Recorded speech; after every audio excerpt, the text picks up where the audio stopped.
A Wellness Show, episode 300. Welcome to the Wellness Show, a podcast on health and wealth. I'm your host, Tyson Bannigan, the founder of the Extraordinary Healing Arts Academy. Join me as we get the latest insight, tips, and strategies from wellness providers, coaches, and successful, heart-centered entrepreneurs, and much, much more.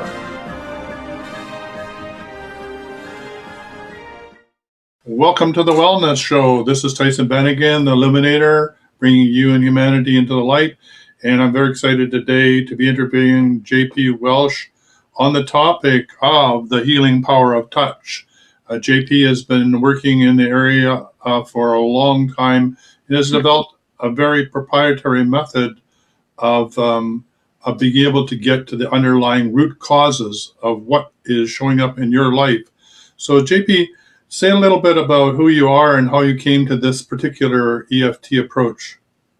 Well, I've been doing this forever. Forever, yeah. Ever since. Really, I mean, I had a very powerful spiritual experience when I was 19 years old. It basically saved my life and made me just incredibly curious about how it happened.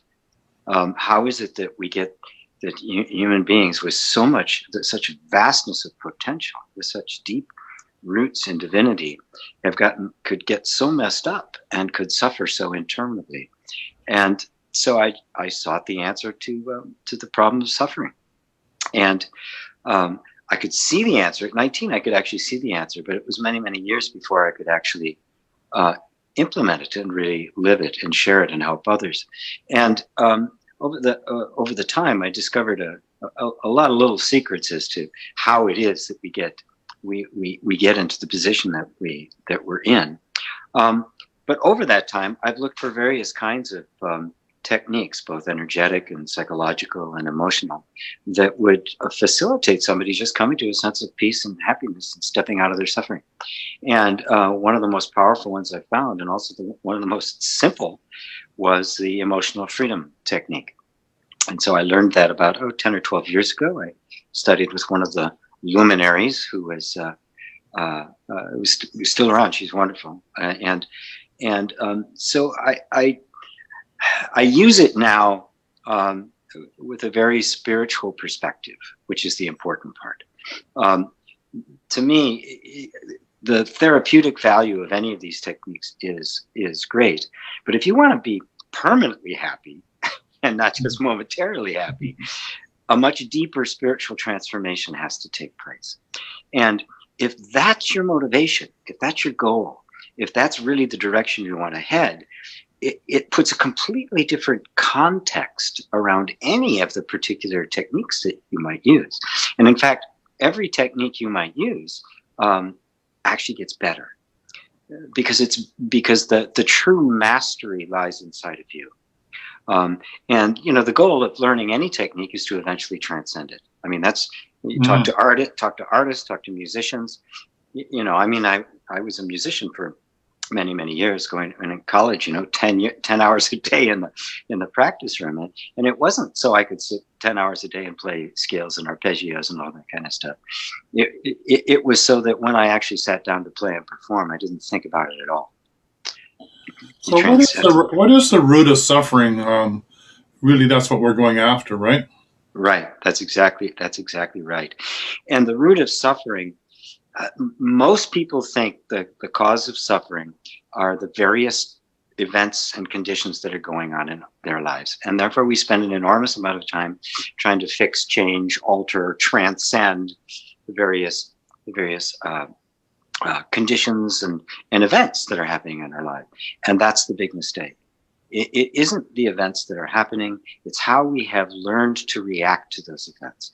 And the learned response to the events of our lives took place before we had any discrimination whatsoever, before we had any choice, before we had any control over it. It just kind of got, brain dumped, right? It was a download from the immediate environment. And then what happened was, and it really is very, very simple when you look at it. Every child is just this natural, bubbling, effervescent, innocent bundle of joy and fun and curiosity. completely innocent, completely natural, completely themselves. And so everything they do is an expression of who they actually are, their true nature. But inevitably, when we express who we are, there's going to be some pushback from the tribe. So it can be mild, some parents are very loving and accepting, but, parameters have to be drawn. And no parent can step outside of their cultural framework, right? In some cases, it's extremely abusive. It wasn't mine. It was, so there was very little room for me to come out. But when you're the child, you don't have the ability to go, okay, I get it. They just don't get me. For the child, long before we can think, your nervous system is already measuring the environment to see what's going to make me safe and what's going to make me hurt. What behaviors do I have to exhibit in order to get my needs met, and which ones have to be stopped in order to avoid pain. And the end result is that parts of us, sometimes the very best part of us, literally becomes dangerous for us to accept. So we face what in fact is the essential, the original trauma. My own nature, which I cannot help but express, is dangerous to me. Right. And it creates this incredibly intense inner conflict. And the nervous system has to do everything it can to keep your real nature suppressed and from getting out, because if it does, there's going to be pain. And it replaces it with false behaviors, inauthentic behaviors. Right. And this is in place long enough so that by the time we actually are adults and conscious, our identity is formed to the point where we think that's who we are. And so this happens at a very early age, like between 0 and 7, before we even have the ability to rationally figure it all out. It just... Oh yeah, we learn it the way we learn language, the way we learn how to move our bodies. It's that level of, I call it energetic assumptions, because it's prelingual, it's pre-thought. It is literally in the body. Wow. And so that's where it has to be. So then how does, tapping or like tapping or touching your body, how does that then release the emotion? I'm very happy you said that. Perfect segue, right? The fact that it is an energetic assumption in the body. It's not an assumption like we normally, like a belief. Mm-hmm. A belief with reason you can work through, and you can say, oh, that's not really true. You can look at evidence, you can come to a conclusion, you can shift a belief. But an energetic pattern, you can't. It's completely intransient. It doesn't care what the evidence is. It will interpret the evidence according to its assumption. And it's been shown time and time again over the best research on traumas that have been done over the last 15, 20 years. A trauma, and that's what this is, you're in a traumatized state, cannot be released without engaging the body. So you have to do something to engage the body in discovering that the danger that it's expecting to experience is no longer there, because it's convinced that it is. And it's just such a beautiful thing. I mean, EFT is based on acupuncture, which is a very elaborate system, and it's just been boiled down to something anybody can do, just a few points. And it's really not hard to understand. I mean, when you're surprised, what do? You do something like, oh, or oh, right? Mm-hmm. Or if you're worried, you might be doing this or something like this, right? Those are the points. We very naturally touch these parts of our face and our body when we are in distress, because the body naturally knows that there's some relief there. So what happens is that, remember, it was the fact that it was not safe for you to express yourself that created the traumatic material. So what we are doing, you can't think your way out of this. You can't even, use self-help or personal development to get it. It doesn't happen on that level.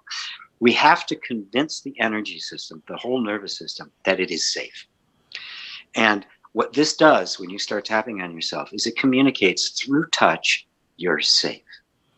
And the moment that information gets in, the nervous system, being a highly adaptive system, immediately begins to respond to the new environment. because that's all its job. That's what it is. That's what its whole job is.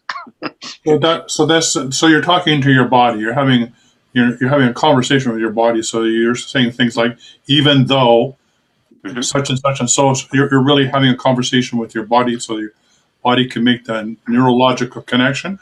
And I'm Mhm. assuming you're tapping the meridians as well. Is that correct? That is correct. In the bigger picture of inner reconciliation, which is the bigger process that I use and I teach EFT as a part of, that's all you're doing is you are having a conversation with your body. You get yourself into what I call the position of the peacemaker. Mm-hmm. You're out of the conflict.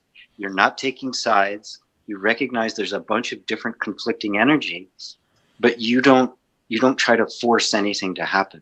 You take this place of great equanimity, and you simply engage with with whatever you're feeling, however it may be surfacing. Simultaneously, you're communicating, you're safe. It's okay. You're Mm-hmm. safe. I love and accept myself as I am. Mm-hmm. Right? No prerequisites. There's no board judging me now. I'm okay just as I am, which, let's face it, that's the message we all wanted to hear. Yeah, that's taking us back to source consciousness, isn't it?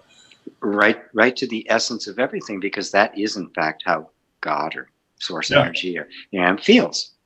So source consciousness always always loves you, always has been connected. You've always been connected. You couldn't be disconnected, and you couldn't get it wrong. So I guess that's what you mean by nobody's really broken.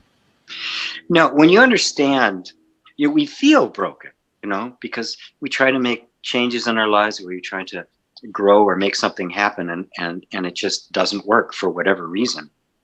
It feels like there's something wrong with us, but the reality is your nervous system is simply reacting to it the way it was trained. So in fact, it's absolutely functioning perfectly. It's doing exactly what it was designed to do. If you understand that, suddenly this enormous amount of relief. Oh, I'm not broken. My nervous system is just reacting in a way that isn't useful to me. Right. It's reacting according to a situation that doesn't even exist anymore.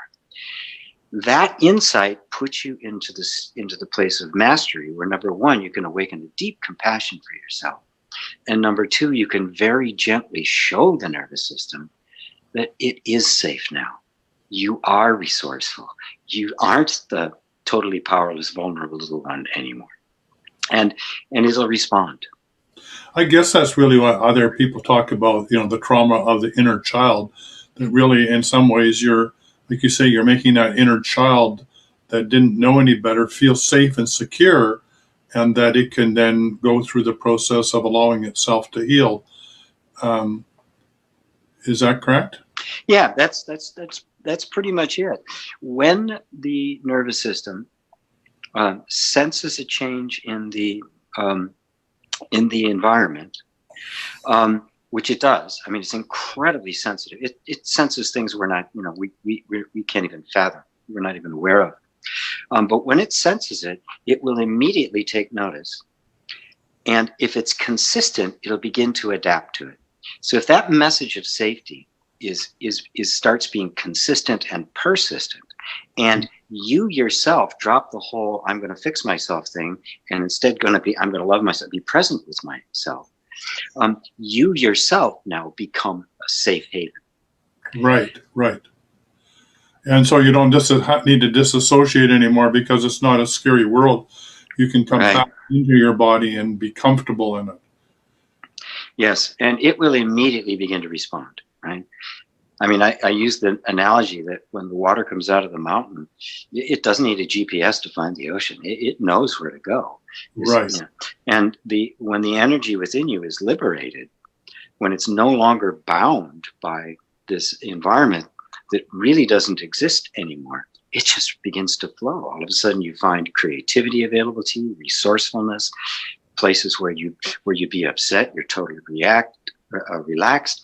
Other places where everything just starts to smooth out, and inner resources begin to appear.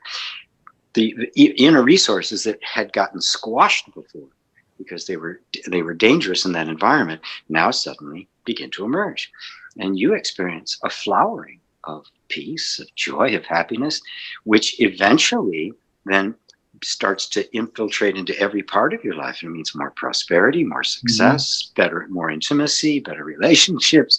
I mean, everything begins to flower because you're there now. Right, you're present. You are present. Yes. Well, that's very, very exciting. So you call yourself a spiritual teacher. Then how did you then become the spiritual healer? Well, I can't see the difference. Well, absolutely. You can't do one without the other, can you really? Not really. If you disassociate healing from spirituality, you get big pharma. Yeah. Right? If you disassociate spirituality from healing, you get, it's actually a good, but it's detached, it's disassociated, it's ignoring human suffering. Right. And the highest achievement, at least in Buddhism, the Mahayana path, is the Bodhisattva, who walks that middle road between complete awakening and detachment and total immersion and compassion. And it's got to be both. So as a spiritual teacher, I find that, sometimes somebody just needs relief from their suffering before they're open to taking a deeper step into transformation. Sometimes there's just so much fear, there's too much ignorance, there's too much self-doubt, there's just too much pain in the way. So you got to take care of it first. So actually you're giving, I don't want to use the word simplistic, but in actual fact it is a simple path to enlightenment. It's the simplest. It really is quite a simple path, and I often refer to inner reconciliation. It is a path to awakening. Yeah, absolutely. Yeah. So I know that you have many tools, and that this is the opportunity on this show for you to give some people some beginning steps along this path. Well, the first thing to do, and there's obviously a free gift that's going to be that you'll have a link to. Yeah, in the show notes, yes. In the show notes that I'll be giving away, which is a series of videos about EFT, which I'll walk you through. I'll show you why it works. And every one of the videos, there's a little explanation of why it works. And then we do some tapping on some stuff so you actually experience it firsthand. But the first thing I would do right now, before you even do that, is ponder the possibility that maybe, just maybe, there really isn't anything wrong with you. And what it would be like if you woke up in the morning without an agenda of self-improvement and self-fixing, but instead it was another day of curiosity, of creativity, of self-discovery. Like a little child gets up, they don't have an agenda.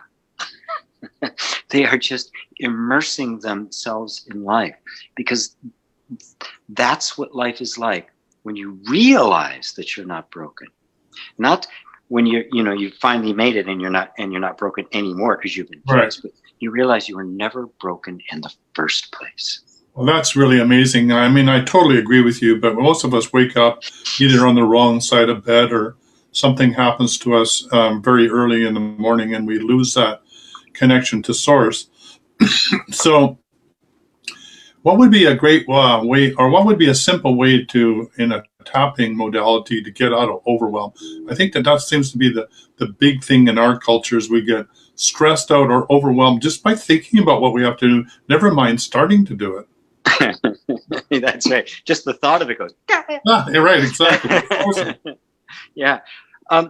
One of the key things that I do, and there's some other EFT people who do it as well, is I'm really blunt about it.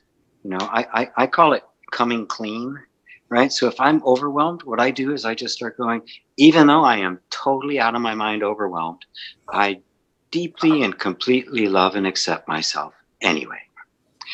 I'll start with that. And if all you do is that 3 times and then tap, I'm overwhelmed, I'm overwhelmed, I'm overwhelmed, I'm overwhelmed. Now, the positive thinking crowd would say, oh, you don't want to do that, you want to do that. And my answer is always, no, you're already doing it. You're just suppressing it. So let's just put it out in the open. When you put it out in the open, I'm really overwhelmed, and simultaneously your nervous system is getting this message, I'm safe. It begins to respond. the overwhelm will go down because you're not fighting it anymore. If you're feeling overwhelmed and you're trying to push back, what's it going to do? It's going to dig in its heels and get toughened. I mean, the nervous system is a defensive mechanism. I mean, it's what it does, and you're not going to win. No. You fight against it, you're not going to win. So it takes two to fight. Drop the conflict. Oh, I'm overwhelmed, with total acceptance, and watch the miracle that takes place. So what you're saying is that just by recognizing the emotion that you're experiencing in the moment, you're already beginning to make the shift. Yes. Recognizing it without trying to change it, fix it, transcend it, get rid of it. Total self-acceptance. Yeah, no judgment. Nothing. There it is. And you're already on your way of letting it go. Actually, if you do that, that may be all it takes. Wow. You may not even need to tap at that point, right? Because if that's sincere, if that really happens, you have basically created the open, safe space, and the energy will respond to that. I mean, there's another word for this. It's simply unconditional love. And there's no defense for unconditional love. Your nervous system does not need to defend itself against unconditional love. And so what does it do? It drops the defense. It's not stupid. It's not holding on to the stuff because it wants to. And as you were saying, when you do that, your whole biological system relaxes and your whole world starts to shift, because if you're creating the world around you with every thought, word, and deed, when you let go in that way, then your life has more ease and grace, right? And you even mentioned abundance, right? Absolutely. Absolutely, because all of the blocks to that were all defensive postures. I mean, if you're having a problem with money or relationship or things like that, it's not your fault. It's not a problem. It's because the energy system has determined that whatever it is you're seeking to do is not safe. Right. That's it. Well, we got about a minute and a half to go. So if you could tell people why they need to pick up this free package that you have, and also, leave them with what is it, leave them with some pearls of wisdom. Oh my God, I'm on the spot. I know, you're on the spot now. Lights on really tight. Yeah. Well, the videos I put together, there's a series of 4 of them with emails that go and explain them as well. And it really is just a nice, simple introduction to the whole process that anybody can understand on a way that's extremely practical, but is also filled with compassion. I mean, and I say that with the utmost humility, because I was not a compassionate guy, right? This is something that just the more I just opened up to myself, the more I just found it natural to open up to others. And so you'll notice in all of these videos and all the emails, there's no criticism, there's no judgment. I never disagree with the nervous system. I never disagree with you. It's always whatever you are is acceptable. And that's the message that gets communicated constantly. And when you start with EFT or one of my programs to do that, what happens is that you eventually get to the point where it's just your truth, right? Right now, it seems like this idea that you have to learn, but what you end up realizing is that it's actually your very nature. There really isn't anything wrong with you. Your nature is everything that you've ever wanted. You are what you're seeking. We've just been so alienated from ourselves and so resistant to ourselves that we're afraid that if we actually know ourselves as we really are, we won't like what we find. And this is a wonderful, sweet invitation to put that to the test. What if you are way more than you think you are? And wouldn't that be worth finding out? Absolutely.